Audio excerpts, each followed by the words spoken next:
ఇవాళ ఈయన కేసు పెట్టిండు. నీ కేసు డొల్ల కేసు అని సరే ప్రాథమికంగా హైకోర్టు చెప్పింది. కేసు ఎందుకు పెట్టాలి? అది అవినీతి నిరోధక శాఖ తరఫున పెట్టినావు. అవినీతి జరిగితే దాన్ని నిరోధించే ప్రయత్నం చేయాలి. అక్కడ అవినీతే జరగలేదు. అవినీతి ఎక్కడ జరిగింది? రాష్ట్ర ప్రభుత్వ ఖజానా నుంచి మన రాష్ట్ర ప్రభుత్వ అకౌంట్ ఉన్నటువంటి నేషనలైజ్డ్ బ్యాంకు నుంచి మనం ఏ సంస్థ అయితే ఇక్కడ హైదరాబాద్లో ఈ కార్ రేసింగ్ జరుపుతుందో ఆ సంస్థకు డబ్బులు పంపాం. సో ఇక్కడ ఎక్కడ అవినీతి జరిగింది? ఇలా ఏదన్నా ఉంటే కొంత ప్రొసీజరల్ ల్యాబ్స్ జరగచ్చు, అంతే తప్ప ఎక్కడ కూడా అవినీతి జరగలే. ఈ విషయం నేను చెప్పడం కాదు, స్వయంగా నిన్న రాష్ట్ర మంత్రివర్యులు పొన్నం ప్రభాకర్ గారే ప్రెస్ మీట్ పెట్టి చెప్పిండు. ఏం చెప్పిండు? వీళ్ళు ఎక్కడ కూడా అవినీతి జరిగిందని మేము చెప్తలేము, కేవలం ప్రొసీజర్ ల్యాబ్స్ జరిగింది అని నిన్న చెప్పిండ్రు పొన్నం ప్రభాకర్ గారు. మరి అవినీతే జరగలేదని పొన్నం ప్రభాకర్ చెప్తే అవినీతి నిరోధక శాఖ ద్వారా మీరు ఎట్లా ఎంక్వైరీ చేస్తారు? ఇప్పుడు ఆ శాఖ ఏం చెప్తుంది? వస్తు రూపేణ ధన రూపేణ ఎక్కడైనా అవినీతి జరిగినప్పుడు అవినీతి నిరోధక శాఖ దాన్ని నిరోధించడానికి పనిచేస్తుంది. అవినీతే జరగలేదని రాష్ట్ర మంత్రి పొన్నం ప్రభాకరే చెప్తున్నాడు.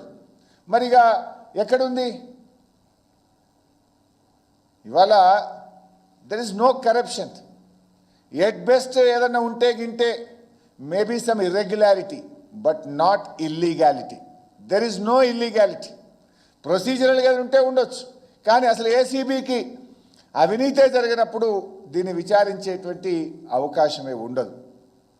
ఇకపోతే ఈ ఈవెంట్ 2022లో మనం ఈవెంట్ జరిపితే 192 దేశాల ప్రజలు 50 కోట్ల మంది దీన్ని లైవ్ టెలికాస్ట్ చూశారు.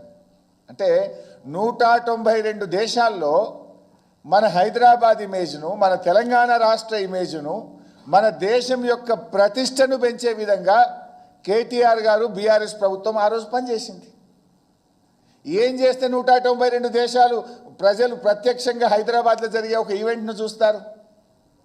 అంటే మన రాష్ట్రం యొక్క ప్రతిష్టను, గౌరవాన్ని ప్రపంచ పటంలో నిలిపే ప్రయత్నం చేసిండ్రు ఇవాళ కేటీఆర్ గారు. మరి ఇదే రేసింగ్ సంబంధించి ఈ మధ్య తమిళనాడు రాష్ట్రం ఫార్ములా 4 రేసును నిర్వహించి 42 కోట్లు ఖర్చు పెట్టింది. అది కూడా తప్పేనా? మరి అదేవిధంగా ఫార్ములా 1 రేస్ ఉత్తరప్రదేశ్ ప్రభుత్వం 1700 కోట్లు ఖర్చు పెట్టి ఫార్ములా 1 రేస్ను నిర్వహించింది ఆ రాష్ట్రంలో. అది కూడా తప్పేనా? చంద్రబాబు నాయుడు గారు ఉమ్మడి ఆంధ్రప్రదేశ్లో ముఖ్యమంత్రిగా ఉన్నప్పుడు 103 కోట్ల రూపాయలు ఖర్చు పెట్టి 2003లో ఆఫ్రో ఏషియన్ గేమ్స్ నిర్వహించాడు. అది కూడా తప్పేనా? మీ కాంగ్రెస్ ప్రభుత్వం యూపీఏ కామన్వెల్త్ గేమ్స్ను 70,000 కోట్ల రూపాయలతో నిర్వహించారు. అదో పెద్ద కుంభకోణంగా తర్వాత అంతా కూడా తేలింది. అది కూడా తప్పేనా? మహారాష్ట్ర ముఖ్యమంత్రి గారు ఏమన్నారు? షిండే గారు మొన్నటిదాకున్న ముఖ్యమంత్రి గారు, అరే కేటీఆర్ గారు నువ్వు దీన్ని తీసుకుపోయినావు, 4 ఏళ్ల దాకా నీ రాష్ట్రంలో హైదరాబాద్లో పెడుతున్నావు, ఇది మా ముంబైలో జరగాలి, మా రాష్ట్రానికి అవకాశం కావాలని అప్పటి ముఖ్యమంత్రి షిండే గారు మనను అభినందించాడు, మనతో పోటీ పడే ప్రయత్నం చేసినాడు. అంటే ఇంత మంచి పని జరిగితే కేవలం గత ప్రభుత్వ పనులు కొనసాగద్దని, గత ప్రభుత్వానికి మంచి పేరు రావద్దని కేటీఆర్ గారు అడుగడుగునా నిలదీస్తున్నారని నువ్వు అక్రమంగా కేసు పెట్టే ప్రయత్నం చేస్తూ ఉన్నావు. ఈ సందర్భంగా ఒక అమెరికన్ రైటర్ అండ్ ఫిలాసఫర్ ఒక మాట అన్నాడు. వారి పేరు జాన్ సి మ్యాక్స్వెల్. వారు అన్న మాటను ఒకసారి మీకు గుర్తు చేస్తాను. People who blame others for their failures never overcome them, they simply move from problem to problem.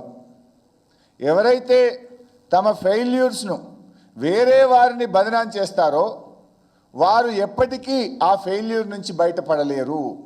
సమస్యల నుంచి బయటపడలేక ఒక సమస్య నుంచి మరొక సమస్య సృష్టిస్తూ ఉంటారు. అట్లా కాలం వెళ్ళబుచ్చుతారు.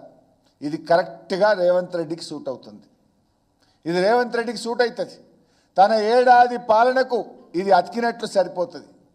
అలవిగాని హామీలు ఇచ్చి ఆ రోజు ఎన్నికల ముందు ప్రజల్ని మభ్యపెట్టాడు. ముఖ్యమంత్రి అయితే అయిండు కానీ ఆ హామీలు ఎట్లా అమలు చేయాలో అని ఆయనకు అర్థం కాక తలబట్టుకొని ఇగో ఈ రకమైన జిమ్మిక్స్ చేస్తూ ఉన్నారు. ఎట్లా గట్టెక్కాలి, తిమ్మిని బమ్మిని చేయాలి అనే ఆలోచనతో హామీలు ప్రజలు ఏడ ప్రశ్నిస్తారో అని ప్రజల దృష్టి మరల్చడానికి రకరకాల జిమ్మిక్కులు చేస్తున్నాడు. మొదట్లో మీరు చూశారు, లేని దివాలాను దివాలా అని లేని దివాలాను ప్రచారం చేసి తమ గోతిలో తామే పడి రాష్ట్రానికి పెట్టుబడులు రాకుండా రాష్ట్ర ఆదాయం తగ్గే విధంగా చేసిండు.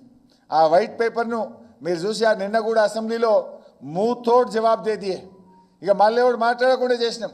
అది 6,71,000 కోట్లు కాదు, 4,17,000 అని శాసనసభ సాక్షిగా ముఖ్యమంత్రిని ఆర్థిక మంత్రిని కూర్చోబెట్టి వాళ్ళ నోరు మూయించడం.